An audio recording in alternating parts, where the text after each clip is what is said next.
Hello and welcome to Share Sync Podcast. Today we have a very special episode where we are reviewing 28 Years Later. 28 years later.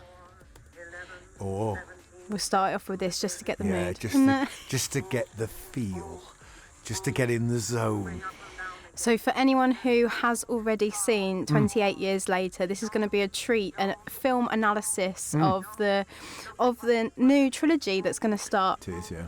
So today we're going to talk about 28 Years Later that was just released last week. Yeah. And already it's divided fans. It has, yeah. So we've got Spencer Murphy. Hello, Esme. Hello. And myself, Esme Sperling. So we went to go see it at the weekend. We did. And I think it's divided us in opinions as well. I think it might have, yeah. It's been interesting to see, it's been a real Marmite one by the look of it. There's been real, praise for it, hasn't there? 5-star reviews. People are saying it's the best, one of the best, films of that genre for years. And then there's been, I wouldn't say negative, but real middling reviews about it, haven't there? Like people kind of, not so reviewers, critics who aren't quite as infused by it. Yeah, so it's been a mixed bag. It is. But today we're going to analyse the film and go through it, not scene by scene, but by key moments that we're going to pick out, and I've got my notes here in front of me. I've done my research as well, so get ready, Spencer. No, well, I'm glad one of us have. Yeah. And director Danny Boyle also decided to use iPhones for some of this as well. So we're going to talk about the use of technology, that use of storytelling, and how it impacted the film as well. Definitely. But first of all, I want to start it off with a side note that this is going to have spoilers. Yes, I think we can't avoid them. We can't avoid any spoilers. So if you haven't seen 28 Years Later, you're going to have to don't listen to us just yet. Yeah. But tune back in when you have. So for those of you who have, and I think there was quite a huge amount at the box office in the first week of watching 28 Years Later. Because it's done really well, which is really. I mean, I'm pleased to see that as a British film, it's good to see that it's done so well at the box office as well. Yeah. And before it was even released, it won an award for the best trailer as well. That's the trailer. You know what? The trailer, which I guess links to what we're going to talk about. Yeah. The trailer I thought was incredible. Yeah. But I've got to say, I think the trailer was very purposefully misleading as well. I think it looked like it was going to be a lot more scarier than it was. Even I managed to sit through that whole film. Yeah. So at the very start of the film, we see a group of children, all blonde-haired, and they are watching the Teletubbies. They are, yeah. And it goes back to that 2002 when the outbreak happened from 28 Days Later, and I hope we've all seen that as well. And I think just picking on the point of the Teletubbies on the screen and what was the point of them having that programme being shown on the television to the children? Of course, it's a timestamp as well. It reminds us of it's going back in time to 2002. Yeah. But it was also Teletubbies is that idea of development, communication, attachment, progression, but also innocence as well. And I think all of those are themes of this film. Yeah. And did you know that an iPhone was placed just behind that television, and when the infected run into the room, one of the poor blonde girls run into Danny Boyle was behind the television screen with the iPhone, and she knocks the iPhone flying, and she was just really scared from it. Yeah. So I'm sure they've all had therapy now, but I mean, it's a fascinating. I mean, it's an interesting way to start it, and it's a theme that I think runs through the whole film as well, which I thought surprised me in a really positive way. How culturally specific a lot of what was going on in the film was to the UK. Yeah, and I will probably talk about it a bit later, but. When you consider, it's obviously aimed at a global, market. It's doing well in America. It's a global film, marketing with the stars.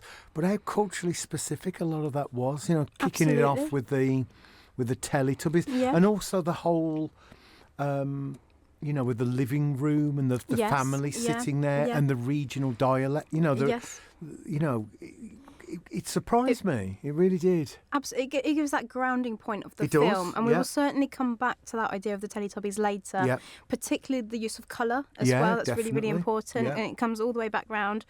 And the idea of the children in the sequence. So the next part of that was that the church, the young boy who escaped and the only survivor of that incident of the outbreak went over to the church. And it's that idea of he went to go see the father, maybe his own father, that idea that the religious side of this film, I don't want to give any spoilers straight away, but it's that idea of the cross that he was given and how he utilises that later on in the film. Yeah, I mean, I thought it was a strong start, you know, it was really well shot. It signposts everything that's or you think it signposts everything that's about to come. I thought it was a strong start to the film. And then I want to fast forward a little bit. That idea of that rite of passage installed on them and the pressure installed on this young boy. When Spike, played by Alfie Williams, walks with his father to the mainland. Yes. And it's that idea of rite of passage of it's his first time off the island. Yeah.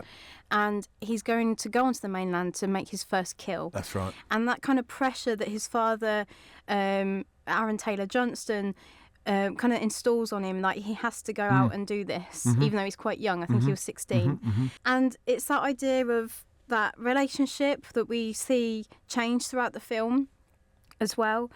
But also that idea of masculinity as well, and that change. And I think what's interesting, the kind of creative choices that Boyle makes, and the editing as well, the way it's edited together. You know, you think of when they're crossing over, you know, that bridge, aren't they? So it's almost like this kind of like, you know, like a metaphorical bridge into manhood, you know. Yeah. And he plays it against the Rudyard Kipling poem being recited, and the imagery that's being interconnected with that. You know, with the old films of the archers, you know, firing the which is used quite repetitively early on in the film, and then cutting it with old black and white images of the Boy Scouts and of boys marching, but you know what? This is where my big criticism comes, you see. It is. See, I love that bit. You see, for me, I just felt it was so heavy-handed. Really? I did. I thought it was... Straight from the off. Yeah, I thought, you know, it was like there's a message. I think that message of moving from childhood into manhood, you know, and you'd already, you know, seen his relationship with his mother. You'd seen the villagers all seeing him off and going, when you come back later, we'll have a celebration. You could see... You know, for me, the intercutting of that, it was just so like hitting you over the head with a hammer. It was like, okay, this is... But then at the same time, again, very culturally specific to England as well, or Britain. Which was quite interesting, you know what I mean? It was interesting, the kind of imagery that was being used and the way it was cut together. But for me, and this is my criticism of the film, you see, is it was just so heavy-handed. It was it was like, here's this message, we've got to make sure the audience understands. But ironically, you know, Esme, I don't think, this is another thing, I don't think the audience would understand some, like that Rudyard Kipling... poem. The poem, you know. But the poem has such a key effect, and it started 6 months ago when they released the trailer first off, which again it won an award. Yeah. But that idea of the repetitiveness of the boots marching, and the lyrics of that is that psychological toll of endless marching, endless toll, and that's what they must have had over 28 years, relentlessly of battling the infected and trying to be alive. And it even said, I remember at the start, about how the UK, that Britain was just left to their own devices, and the survivors, it was up to them to survive. So it builds it up and it sets that scene, and I really liked it because it already gave you that idea of okay, they've had to go through all of this, and that pressure that's on this boy of Spike. And again, I think the choice of name is interesting here as well, compared to his dad, who was called Jamie. Yeah. As well. Yeah. Yeah, just that pressure that he's been installed on him, that he must do this to then be accepted into the village, and he's going to continue to save them and be secure. Yeah. I'm going to fast forward a little bit towards a scene in the film that really stood out for me. So Spike and his mother are in the mainland, and they're searching for Dr. Kilner, played by Ralph Fiennes. Ralph Fiennes, yeah. And when they're there, they see part of the military. They embark on that journey, and they see one of the military personnel there, and he gets out his iPhone.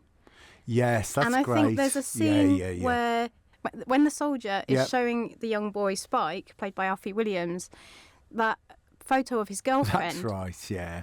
And Spike mentions about that idea of, oh, I've seen that before. Yeah. I've seen a girl have an allergic reaction to her lips. Yeah. And it's that idea of beauty standards and imagery and, more importantly, showing that idea of he is not a digital native. He is the opposite. No. In fact, they're going back to bows and arrows. Yeah. It's that idea of he's had this childhood growing up through post-apocalypse. Yeah.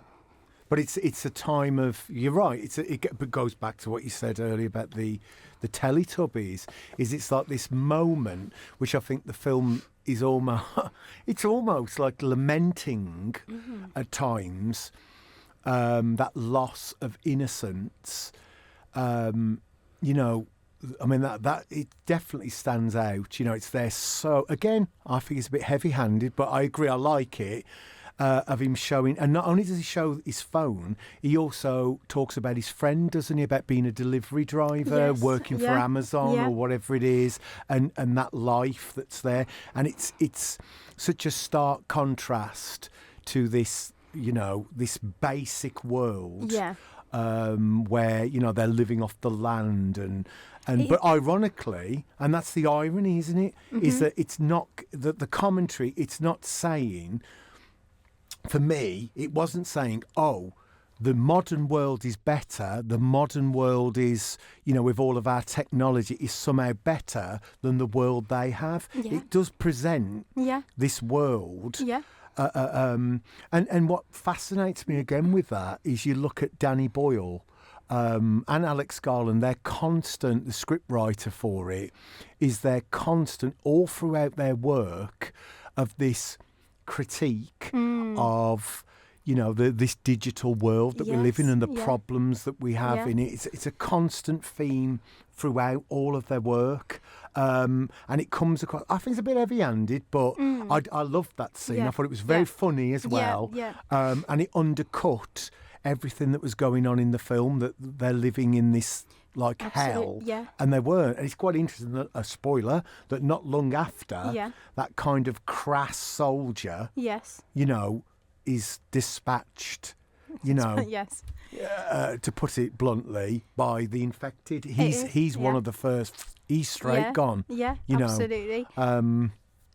But even there's like a trickle of little Easter eggs that throughout the film, where when earlier on when Spike and his father are in the abandoned building, in the abandoned home, and his father finds a frisbee, and he's never seen a frisbee before. That's right, and again, it slowly trickles in, and then we get to that moment of the iPhone, and I think it's just really impactful as well. I think the word for it, which I felt throughout the film, is there was a strange, like, eerie sense of nostalgia all the way through the film for like a past and for a simplicity, which then leads into, it's like foreshadowing, you know, the big emotional, which I'm sure we'll talk about in a minute, the big emotional kind of impact in the, you know, scene in the film. But it's all foreshadowing, and there's a strange sense of nostalgia that's running all the way through that film, that I can't quite put my finger on what the message is behind it, but there's a nostalgia to the film. I don't know, it's blank parody at times as well, but the nostalgia all the way through the film, no doubt about it. But COVID and the pandemic that we have gone through actually played a huge important part in Boyle's use of storytelling in this as well. So I think, like you say, that nostalgia and bringing elements of that in, you can see where that influence has come as well. Absolutely.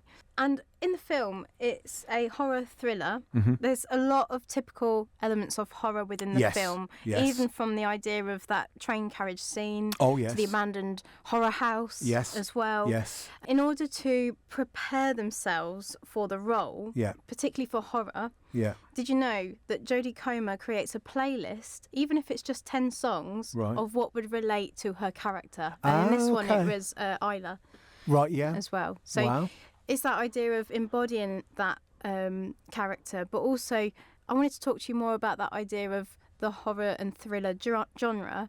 Because there was huge amounts of elements that was just like tick box, like, yep, okay, done that, next. What did you think? To be honest, again, the thing that reading, because I've read, obviously you watch it and then you read the reviews with people talking about,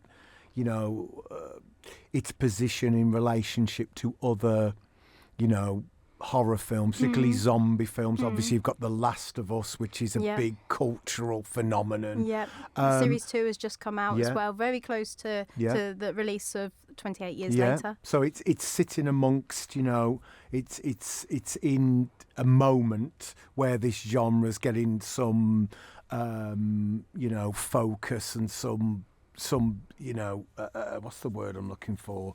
There's eyes on the genre that perhaps haven't been on it for a while. Perhaps a younger audience as well because of The Last of Us. Gender, honestly, and gender, and sexual politics because of The Last. There's an eye on. I think there's an eye on the film. But for me, in terms of a genre film, it's wonderfully shot. The kills in it, the editing, That's where the iPhones come in, and they had that iPhone rig of like 20 iPhones, and they cut across. It was to truly break amazing. That 2D element as well. The way the kills are shot, it's so. Stylistically, it's the best thing Danny Boyle's done in years, in terms of letting loose and showing his visual flair. Absolutely. Which is where he made his name with, train spotting. And even with 28 even with 28 Days Later with Cillian Murphy, that idea of the types of cameras that they used back then, they didn't use state of the art. No. It was one of the handheld cameras, and that helped them create very those grainy scenes. It has an like found aesthetic. Footage that he wanted to portray. But I'm going to say, but despite all of that, or perhaps because of all of that, because of all the visual flair, as a genre film, as a horror film, for me, I found it bitterly disappointing. Oh, God. That's where oh, no. I'm sorry, this is where I found it bitterly, awfully disappointed because I didn't think it was scary in any way, shape or form. It didn't have me particularly on the edge of my seat at all. For me, there are other films over the last, perhaps haven't got the attention that this film has got because they don't have the the names attached to it, be it the director or the actors who are involved in it.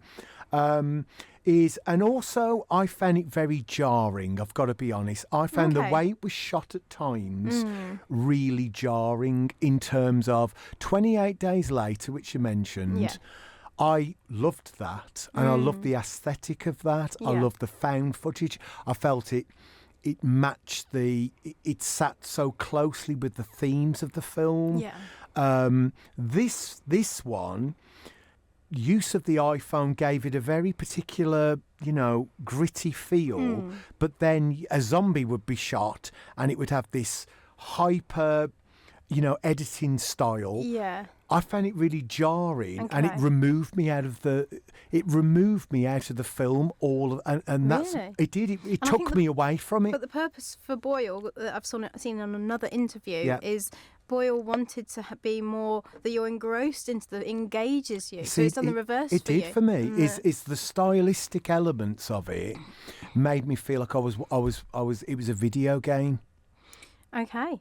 Wow. To be honest, it took me out of the film rather than pulled me in. So the zombie element, so, particularly there's a scene which pulled me out of the film almost completely. Was that early on? It was early on, when they're desperately trying to get back across the bridge. Yeah.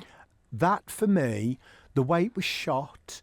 Running away from the infected. Yeah, it felt so artificial. It felt so... Really? It did. It pulled me out of the film almost entirely. I didn't feel the tension at all. It pulled me out, personally. And the whole point of using the iPhone, one of the many reasons why they used the iPhone to create this different type of storytelling, minimise the footprint of a camera crew. Sure, yeah. Because of some of the areas that they were in. Yeah. Obviously, they used drones as well to utilise that idea of cameras, techniques and angles. And there was a number of different cameras that were used. It wasn't just the iPhone. Right. But one of the main reasons why they used the iPhone is when a particular point, when a infected is being shot or an arrow is going through, they get to see that kind of 360. That's right, yeah. It used a kind of almost like Matrix bullet time effect in it, where it kind of zoomed around them. And again, for me, it looked fantastic, you know what I mean? It was like a shock, wasn't it, the first time? At first I thought it was like a glitch. Yeah, But they did it for everything, I found it, again, it felt like almost like, maybe that was one of the rationales for it, is it felt very video gamey, which sat awkwardly for me with that kind of grounded, do you know what I mean? Almost kitchen sink drama, narrative melodrama that was being played out through the film, where I know it's been praised for that, for that kind of melodramatic relationship with the father. Yes, And is that sometimes the other creative choices that were made with editing, removed me from that element. I didn't feel the emotional impact of some of the scenes because, some of the other elements of it detracted for me. Okay. Before we go on to analyse the ending of the final scene of the film, which is huge, and I've got a key question for you, Spencer, for that, which I haven't said to you off. No, I'm looking forward to this. I'm looking forward to this question. But before we go into that, I think we need to pick on one of the characters, Isla, played by Jodie Comer, who was Spike's mother. Yes. And she plays this role of the mother, but it's a really key point, and it's almost between human to infected, and it's part of that idea of herself. She is infected herself, and she's sick, and we see that right from the start, where she's smashing the glass in the bedroom, and she's trying to seek that remedy as well. She is. With her son as support there. You can see that kind of anger and frustration and rage from her, which is very similar to the infected as well. So it's got this bridge between humans and the infected, and that's Isla. I really, really appreciate Jodie Comer as an actress. I think she's fantastic. But I don't think she was right for this role. No, I agree. As I felt... again, to touch back on her character, to go back to the point I made before about that nostalgia and about that memory, is I could see how it connected, because the fact of a memory, being blurred and going back to a time with her dad. And she was kind of confusing her son with her dad, and her memories were all over the place. And again, that that memory and the past and that nostalgia, which ran through the film, of almost misremembering and the family past. As well. And it connected as well. I've just popped in my head with that idea of when they first returned back to the island, and the dad is giving a speech about what happened on the island, which is not what happened on the island. And he's saying, oh, my son did this and my son did that. Praising him for his bravery, but actually you could see him shaking. He did none of those things. And the son, the young, that son, is so uncomfortable with his dad's memory of what's happened, and he even speaks to someone, doesn't he? He goes, but I didn't do any of that. Yeah. And the guy says it doesn't matter. Yeah. And it's all that, all that past. And then you look at Jodie Comer's character is again a past with her dad, and it's strange. It's this nostalgia, but to touch on what you said there, Esme, which is my issue. Another issue I've got with the film is I thought she was. I've liked her in loads from Killing Eve on. She's got such a wonderful actress, and in this, she's like a one-note performance all the way through. I don't think she's given anything to do other than just be, kind of hysterical and. I don't know. I thought it was heavy-handed. So I agree with everything you said. It's this connection between what the infected are, which I want to talk about in a minute, actually, how he shifted the infected, and the connection with the humans. But again, I just felt it didn't land with me, Esme. I've got to be honest. It just didn't land at all. This is where, and I know you said you didn't... fully appreciate it at the start. You said it was heavy-handed, but that poem that started off right from the start, that psychological toll, the idea of madness coming, and that's where we see Isla as well, but not just her, but all of the characters actually. We see that even Aaron Taylor-Johnston's character becoming mad with rage and craziness. Well, when they return back, that party they have, which turns into this weird... totally over the top celebration that is borderline, a savagery in a sense, the way they're feral. dancing. they do. They got like feral. It's like in a this moon thing. dance thing, like a tribal element. Which I'll tell you one thing I loved. Okay. Because I've been down. Yeah. And I want to tell you one. one. Critical I of have. this film. I have. There was one thing I really liked about it. Oh God, what's that? And I really appreciated the setup of the Doctor. Okay. So they set the Doctor up as almost a Heart of Darkness, Kurt's figure, this guy who's been on the mainland and has gone mad, and he's surrounded himself with the dead, and the guy tells a story. This is Dr. Kelson, played by Ralph Fiennes. And they set him up, and Ralph Fiennes, what we connect with Ralph Fiennes, from Harry Potter through to the Menu. I know we mentioned that as this. He's going to be this super villain, and they tell her in the Menu. He was terrifying. Yeah, I was expecting that. I was. I was genuine. I was like, he's going to be this Kurt kind of. He's gone mad on the island, and they tell a story about him surrounding himself with all these dead bodies, burning them, and you're like, oh my gosh. They build it up, and actually, the one stroke for me, creative choice, and I thought that's clever, is they totally undercut that. And actually, Ralph Fiennes is the humanity in the film. Yes, He's the one who is preserving the dead. That imagery on the poster of all those skulls, which looks horrific. It's actually a monument to the living. It's a memory. And I actually thought that. And he's even got humanity towards the infected. He gives one a name, does he? Calls it Samson. Yes. And he doesn't kill it. He doesn't. He just like tranquilizes it, doesn't he? Yeah. And absolutely. I thought I really liked that. I thought it really, the humanity came from the one character that you never dreamt that it was going to come from. So I the one thing I liked about the film was that I thought but then they ruined that as well. But anyway, but yeah, I really liked that. And if you compare that to the other characters and maybe some of the other acting, which I didn't think was great, apart from Spike. I thought he was wonderful, the young boy. Yeah, Alfie was Williams, great, who plays amazing. Spike, he's fantastic. He's so good, isn't he? Really, really good. Aaron Taylor, I thought was dreadful in it. Oh, gosh. He's one of my favourites. I know. I just thought he was awful in it. But Jodie, why? I thought it was really ham acting. Okay. And when he comes back and he's pretending to, he's drunk and I just never connected with him as a dad. It just didn't feel.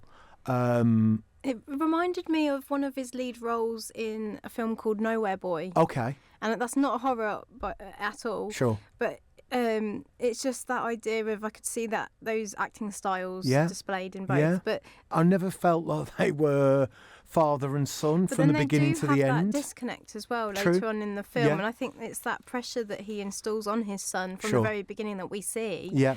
That maybe gives that disconnect to start off with as well. That starts. Before we go into the ending of the film, was there something you wanted to say about The Infected? Yeah, the thing I would say, so the thing for me with The Infected is if you look at the genre, if you look at zombies, right, is the wonderful thing for me about the genre is that the zombies are a metaphor for something else. They represent something else, going all the way back to Night of the Living Dead. You know, the original George Romero film is the zombies were this like metaphor for race relations. Dawn of the Dead, the zombies were like capitalist, you know, consumers walking around a shopping mall. And in this one, they've made a really clear breakaway from their own films by introducing these alphas and introduce the fact that they can breed.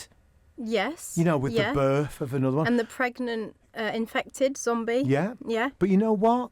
I have no idea what the subtext of that is. I don't understand it. I'm not quite sure what he's trying to say, and I'll go back to the last kind of, well, it wasn't the last one, but George Romero made one called Land of the Dead, I think it was, and he had the zombies forming communities, and they were starting to interact and communicate with one another, and it was quite an interesting choice. And this one, they're not quite doing that, but he's got these alphas. And maybe as the sequels go on, there's going to be more to it, you know, because I didn't get it. I was like, I don't. We kind of teased that idea of progression and development. If we go right back to the start of this podcast where we started with the Teletubbies, that's where it started, is that idea of, okay, this grounding of the film, and it's going to have that progression, not just in the sense of this family that have progressed and that the young boy who was born post-pandemic, but also the idea of the zombies looking like they're on steroids, like they're expanding, or they're becoming various different types of infected, like the bloated ones, and that are very slow moving. That's right, yeah. Or the fast-paced ones, or the alpha ones that was described. So maybe there's more. Maybe, you know, maybe I'm being too harsh, and maybe I think it was very key that they had that birth moment where the infected gave birth, and Jodie Comer's character Isla heard that almost primal instinct of the cry of the mother. Yeah.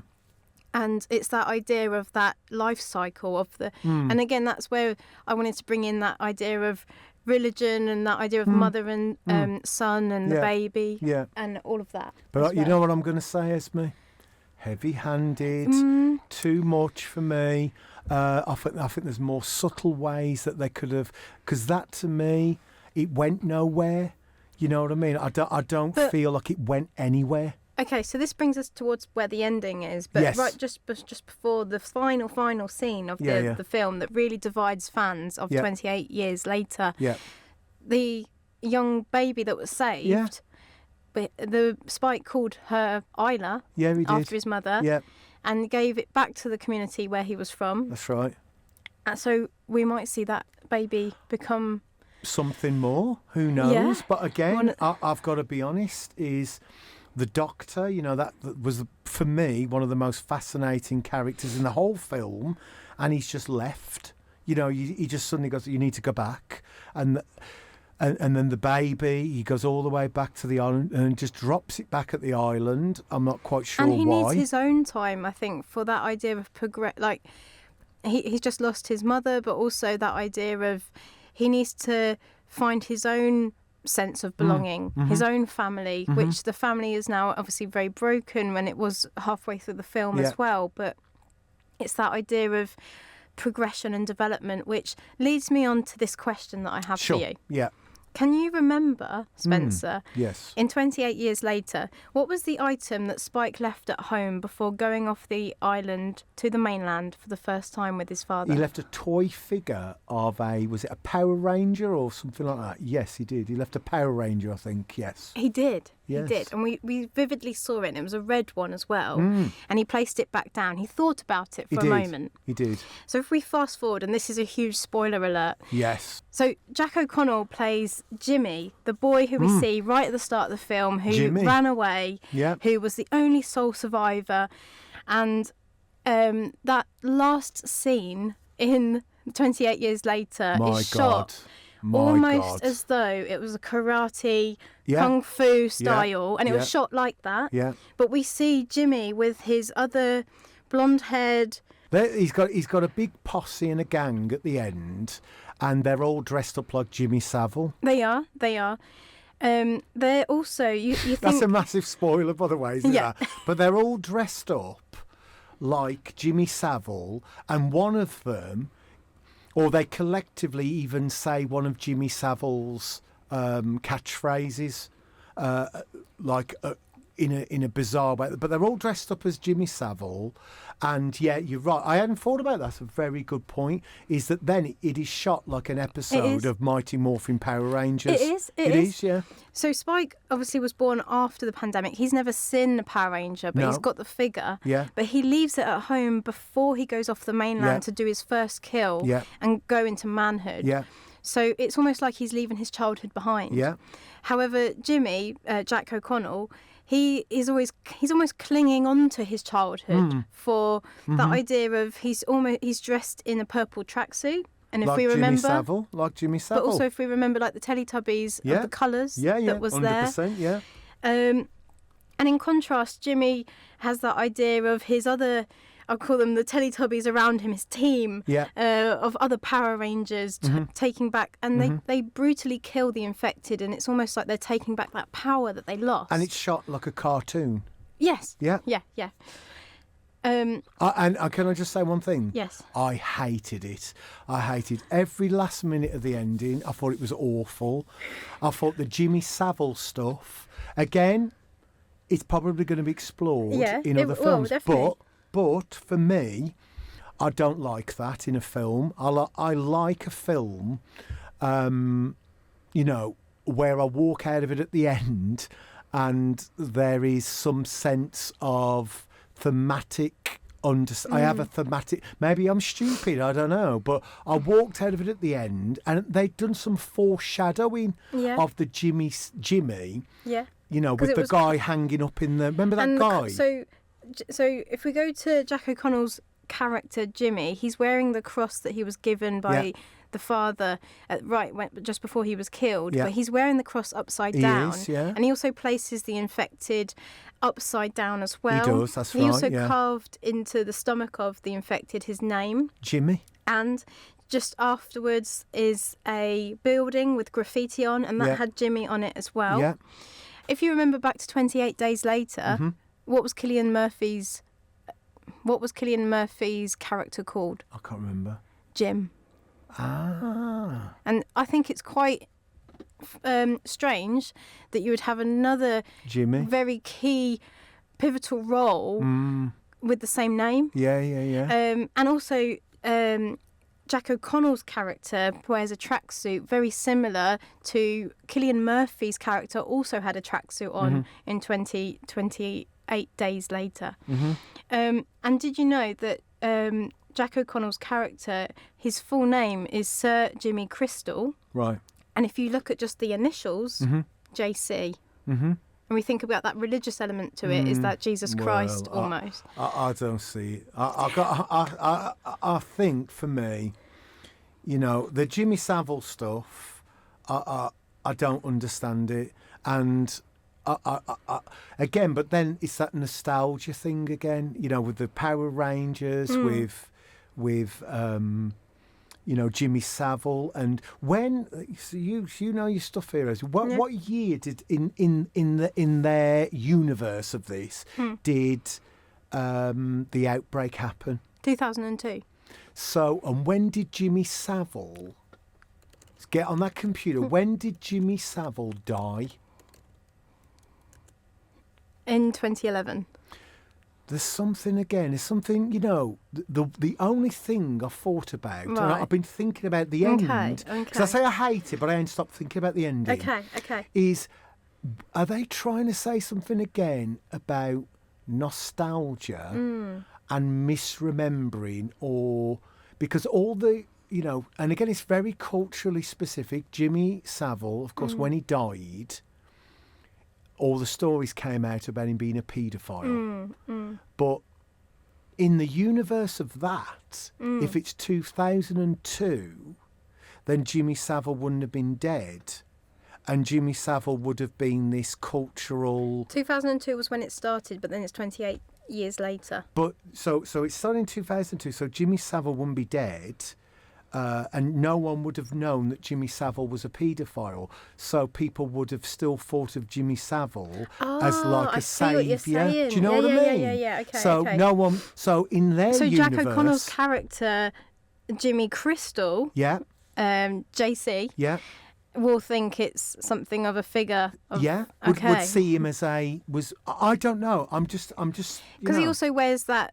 Rings on every finger. Like Jimmy He's wearing, Savile? Yes, yeah. But also, I think it's that idea of that holding on to that childhood. He's almost like that idea of the Power Rangers, the Teletubbies, that family, and they're all blonde haired, just like the children that was in that room at the very beginning of the film. Even though all of them didn't escape it. And for me, it's. If it's saying that, I don't know, that's very clever if it's doing that. I mean, judging by the people who've made it, I'm sure it is. It's then, as a commentary, it's saying something quite profound. It's kind of like, I think, that this guy as kind of looking up to doing more than looking up to, emulating this figure of Jimmy Savile, and they're all dressing like him, this saviour who was, renowned for his charitable work, and he was, really well regarded by everybody. And obviously in their universe, they don't know that actually he was like the devil. He was the most wicked, evil thing going. And maybe that's a foreshadowing of what's to come of Jack O'Connell's character. But if we think of Spike in that moment, played by Alfie Williams, is he going to be seduced by him? Well, maybe, but he's never seen any kind of these kung fu moves. That he's from a world of bows and arrows, of in his own community. And he's never seen anything like this, even like the types of clothes that they wear, or the jewellery, or things like that. So it's very new to him, and he's stumbled across this new community. That's very seductive. I'm sure. I mean, maybe that's where it's going to go. And as an audience of us watching it, knowing that stuff, we've got a knowledge that the characters don't know because it all happened in 2002. So that maybe there's an element of that. But I've got to say it again, I'm sorry, is the ending, particularly as we just had this huge melodramatic, his mother dying, and it was emotional and is then you had this weird cartoon-like, and the way it was shot again, very jarring for me. It is. But I like the way how that goes back to that idea of that really, really key moment and very, very closely shot image of him leaving the Power Ranger, and he even thinks about it for a moment. Should he take it with him? Oh no, I'll leave it there. And that colour of the Power Ranger as well, being red. I think it's really key in the film. So would you recommend this film, Esme, to other people? I would, because I think just don't take it from face value of the film. If you're going to go for a horror thriller, I think you need to see all these underlying parts that we've tried to unpack slightly. There's so much more as well. But those were the key moments that we thought during the film as well. I think certainly it's not just that idea of scares or gore. No. There's that idea of themes of development that are key to the film, and parenthood and family that comes across. And then now we're going to have to see on the 16th of January 2026 is the next film. I think that's the key. This on its own, as an isolated film, I think it's going to be one of those that you're going to have to watch. You know, it's clearly part of a bigger piece. It's one piece of a bigger puzzle. So to recommend, if someone's just after like a zombie horror film, I think they could go into this and come out a bit disappointed, you know. Possibly. But it's got a lot to say. There's a lot of elements. Absolutely. For me, they're all dangling at the moment. And maybe that's the whole point, that you've got to watch the other ones for it all to start making, you know, for it to come together and make sense. Absolutely. So are we going to go see the next one? We're going to have to, aren't we? We're going to have to now. Look, I know you don't want to, but... So that was our review of 28 Years Later. If you haven't seen it and you've listened to this podcast, I hope we haven't put you off. Sorry. Or Spence hasn't put you off. If you have seen the film, please add to our comments section below. Talk about the film. Did you agree with us? Did you agree with Spencer? I mean, I liked it. I mean, it took me a while to unpack it fully. And I rewatched 28 Days Later, which was on that Saturday night, actually. So I rewatched that. So, yeah, I want to know what your thoughts are. Yeah, I wouldn't say I liked it, but I would say one thing, which is perhaps even more, you know, a testament to the film, is it made me think. And I'm still thinking about it now. Fantastic. Okay, stay tuned for our next review. Thank you so much. Thank you. We've had Spencer Murphy. Hello and goodbye. That's me, Sperling. Stay tuned for more ShareSync podcast.